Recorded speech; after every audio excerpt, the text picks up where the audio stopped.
Magandang umaga. Nandito ako sa simbahan ng Lucena. Ayan, magsisimba kami.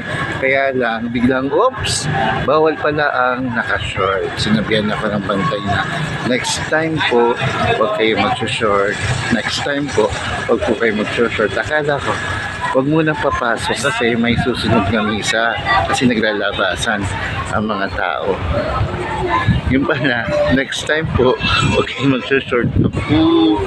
Bawal na pala ang nakashort sa simbahan.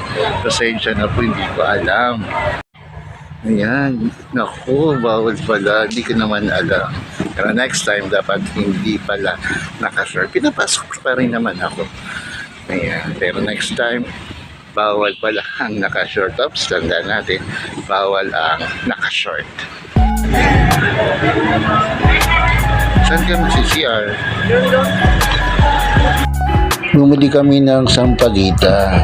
10 piso lang isa, pero dalawa, 20. Naawa naman ako sa nagtitinda kasi baon daw niya para bukas. Bukas